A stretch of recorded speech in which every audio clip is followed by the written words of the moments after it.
Hey guys, and welcome back to Collector's Corner. This is episode 3, and I have another cool guest for you. Can you go ahead and introduce yourself and what you do? Yeah, my name's John Coveyou, and I'm the founder and CEO of Genius Games. I'm the lead designer there, but I've also been running the company now for about 5 years. And recently, I also acquired another company called Artana.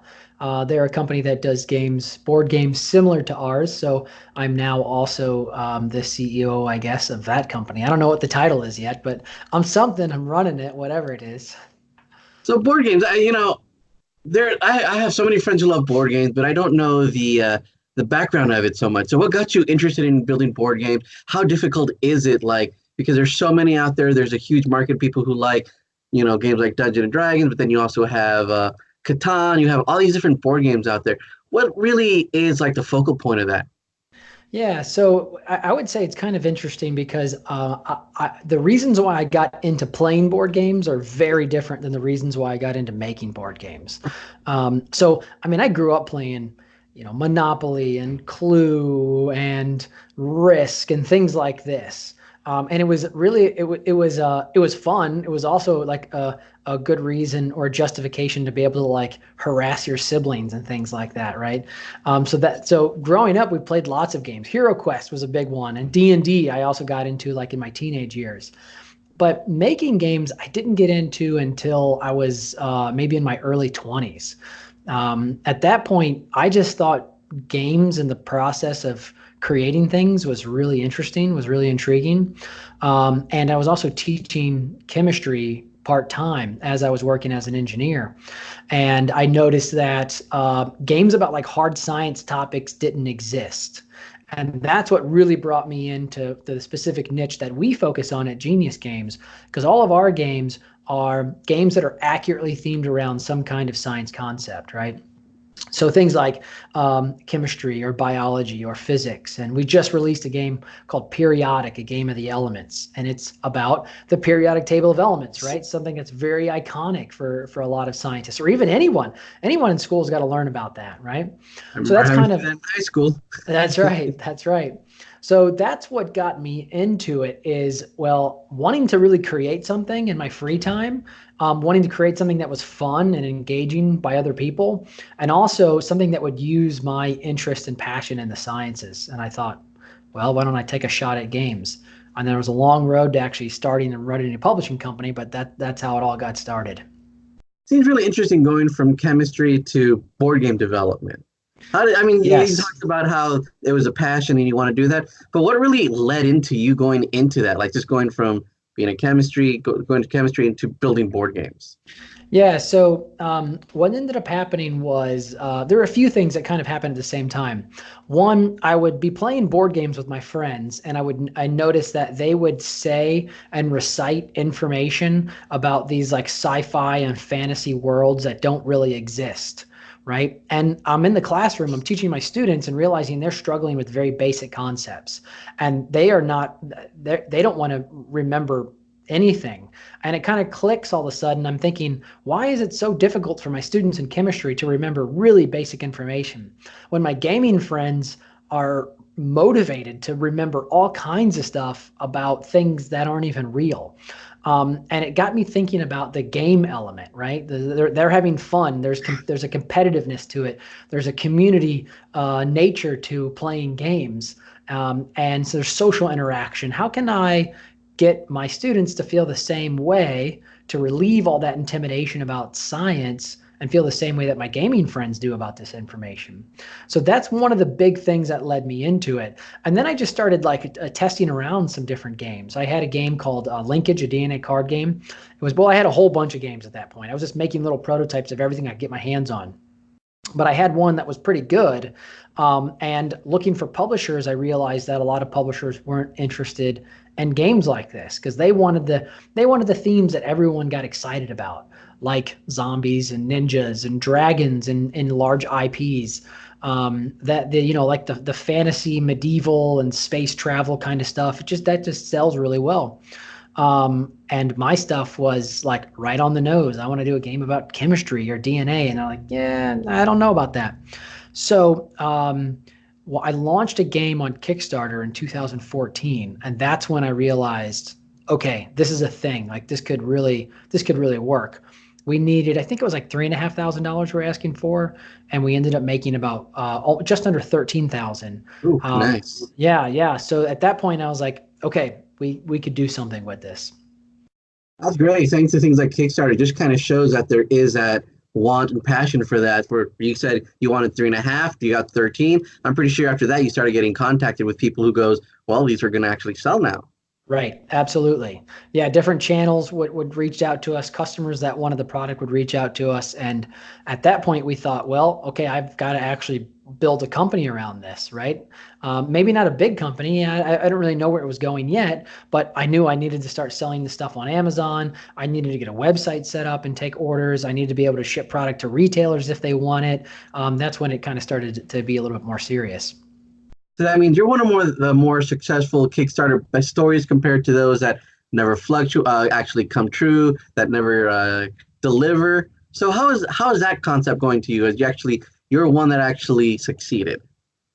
Yeah. Do you mean how do we do that? No, no, just how is it for you? Like, how is that story? Because there's so many bad stories about Kickstarters, Indiegogo, Yeah. people who come up with concept, but then they never end up delivering. How's that for you, knowing that you Right. are one of those success stories that now your Ah, company's built because Kickstarter, crowdfunding actually worked for you? yeah. I mean, it's definitely humbling. I can't believe the amount of people that have bought products from us all over the world, especially through Kickstarter, and trusting us with large sums of money. At this point, we've raised, I think it's somewhere around $1.4 million. I could be 1.2, somewhere around there. I could run the numbers. But even with our largest campaign was just under $400,000.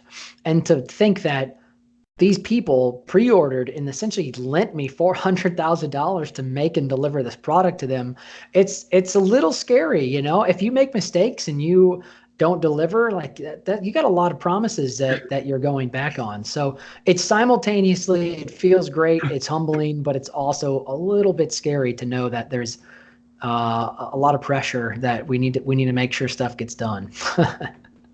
I love your story how you actually did this originally. Like you thought of this concept for your students and your friends. So how is it Hmm. knowing that you're going from, you know, teaching your classroom of students to actually reaching out to even further to other people, to adults for through all your Yeah. games? Yeah, it's something so when we're at conventions and we have people come up to the booth and tell us a story about how they used one of our games in the classroom, or they used it in their curriculum, or they were working with their kids at home, and the science, the items in the science in the games really started to click. That just gets me excited. And we focus. We don't, even though we sell a lot of games into educational markets, most of our sales at this point are still into the hobby market. We're selling directly to hobby board gamers, right? And they're learning something from the games. But because the games are so scientifically accurate, they're being adopted in the classroom by educators. They're being adopted even in universities by some of the professors there. They're used in all kinds of educational settings. And I love the fact that we are creating something that is both really fun, really entertaining, and it'll stand alone as an entertaining tool. But you're also going to, by consequence of playing the game, like learn some stuff, pick some stuff up, right? Real information that's helpful to the world around you, understanding how the world works. I mean, I love that. Sounds great, especially since it's actually a fun way to learn it rather than just having to Yes, drill it into your head. I'm always that's the right. guy who hated drilling anything into my head, but you make it fun Uh, and it's easier to retain. that's right. Absolutely. So, to date, how many board games have you guys released so far, or games, I should say, in general? Because some of them might not be always board games. Yeah, so we have released, we are about to release our 10th game into Nice. retail. We've also done a series of children's books. We've done 6 children's books. Those we are going to be licensing off to another publishing company. Hopefully, we're in talks now. The book industry and the game industry are very different, even though when we first got started, we thought it would be really similar. It's not. So we want a real book publisher, right? Not us, to be managing the sales and distribution of those books. And we're going to focus just on games. We also have a series of anatomy puzzles, which are fantastic. I'm really excited about these. But basically, we contracted with the certified medical illustrator from Johns Hopkins University, and she illustrated the entire human body, a cut just under the skin. And we created jigsaw puzzles. And when you put all 7 jigsaw puzzles together, you form a 10-foot tall human that you can essentially build across your whole floor, right? They're just amazing. And then now that we've acquired Artana, I want to say they have about 4 or 5 large titles that we're now pulling into our pipeline and we'll be working on. They have Tesla vs. Edison, Einstein, Lovelace and Babbage. I think there's one I'm forgetting, and maybe it'll come to me in a little bit. And they have some other back catalog products that we're going to start pushing a little bit harder into the market as well. Well, looking back, so now that you originally launched your Kickstarter, you said back in 2014, it's been 5 years. How has it seen yourself? How is it now? What do you think the you of 5 years ago would think, knowing now how you've grown and everything? Oh man, that's a good question.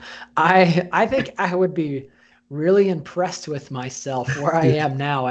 When I started this, the crazy thing is I knew nothing about how to publish a game, how to launch a Kickstarter, or how to run a company. And we're doing all 3 of those things to a high level of success now. And I think, I think that person, when I first started, was someone who maybe was a little bit, I don't want to say prideful, but didn't learn as quickly as I am willing to learn now. I think one of the best features that I have grown in over the last 5 years is just the ability to listen to other people and take feedback and learn from other people, even if that feedback is kind of painful or critical and it's not comfortable to take that feedback. I think that's one of the best things any person trying to create new products or run a Kickstarter campaign or run a business, one of the best features they can have is just the ability to soak in information, learn from people around you, ask questions of people who may be more knowledgeable, and be humble and really take that feedback in. Don't just act like I've got my stuff together. I know what I'm doing. You don't need to, I'll tell you, don't tell me. That mentality, you're not going to grow like that. So yeah, I think the person back then would look up and say, okay, I'm excited to be there. And who knows where I'll be in 5 years from now, right? Yes, you mostly answered the question I was about to ask you, but if there's anything else you'd like to add, is there anybody who has that passion, that has that want to do something kind of like you did, launch a Kickstarter of a board game they like, what would you say to them outside of what you just said before? Yeah, I would reiterate what I just said and a few other things. The community is very open to help people who are new, to help to give you feedback, to give you advice. The community is a very open community, so definitely do that. Definitely take feedback from your backers. Definitely take feedback from your play testers. But other than that, one of the things that I'm still learning how to do, and we are in the process of implementing this even harder in our company, is this thing called I think it's called the Pareto principle, the 80-20 rule.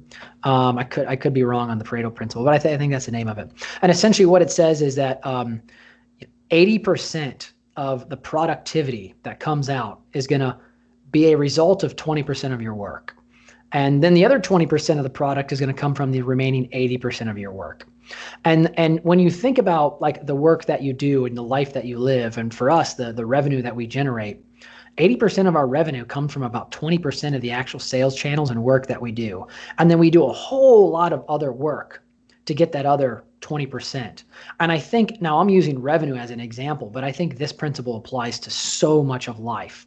As a new business owner, as a new designer, I would say focus as much as you can on the things that get you the most obvious return. Right? And from a game design perspective, what would this look like? This would look like, look at your game and say, what are the 1, 2, or 3 worst things about this game? How can I fix them? Right? Just focus right there on the things that are going to give you the greatest return immediately. Streamlining things and keeping things really simple. I can't tell you how many times we as a company just got lost in all of the chaos, and we weren't stopping and going, what's a priority? The priority are the things that are going to give us the 80% of the return for the 20% of the work. What are they? And let's just focus on doing those things, right? Really having systems in place, having processes in place, having priorities, and being really clear and organized about how you're going to move forward. It's a really, really tough thing, especially for a creative and as you grow. But if you don't do that early on, you get big. And now, like, you don't know where this file's at. You don't know where this thing's at. No one knows what the priority for the week or the day is. This person's working on something that's complete opposite of what the other person's working on. Like, if everyone's on a different page, if we're all rowing in a different direction, that boat's not even going to move. But if we have really good, clear processes and systems and priorities, and we know where we're going to get the most bang for our buck, and it's clear to the whole company, then everyone can row in the same direction, and that boat will move much, much faster. Perfect. So for anybody who might be interested in checking out your releases, get information, where can they go? Yeah, I would say a few different places. This is an area that I should take the advice that I just gave and streamline all this in one central location, right? A lot of our releases we're posting on Facebook or Twitter. Those are the two best places, and we're at Got Genius Games. Got Genius Games on Facebook, Got Genius Games on Twitter. You can go to our website, geniusgames.org or sciencegames.com. That will forward to Genius Games. Our old website was gotgeniusgames.com. You can also go there. It'll forward to the new website, geniusgames.com. Those are the best places. If you're looking at specific product information, all of our stuff is on Amazon. So if it's in retail, it's also on Amazon.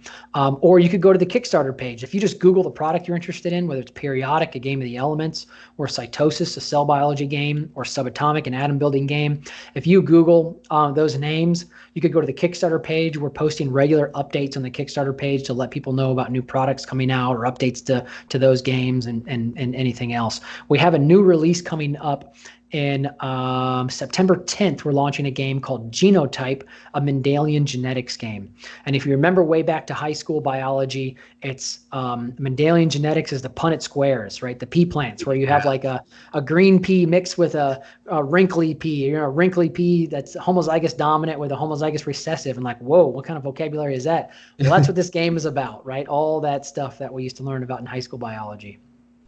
Oh, cool. Anything else you'd like to say before we end it? No, getting to pitch the Genotype game is fantastic. You can find most of our stuff out there on Amazon, on our website. Please go check it out. If you're a gamer, check it out because you like playing games. If you're a scientist or a geek, maybe you've got a sibling who wants something like this, right? Christmas is coming up, a sibling or a parent, or your girlfriend or boyfriend or spouse or kids or whatever. Check it out. It's good for the gamer and the scientist. I can imagine. I think something like this would be great for my nieces, and my sister would be happy that I'm actually giving my nieces the games that'll actually help them learn rather than just screw around. There you go. All right, perfect. Thank you so much, and you have a wonderful day. All right, thanks, man.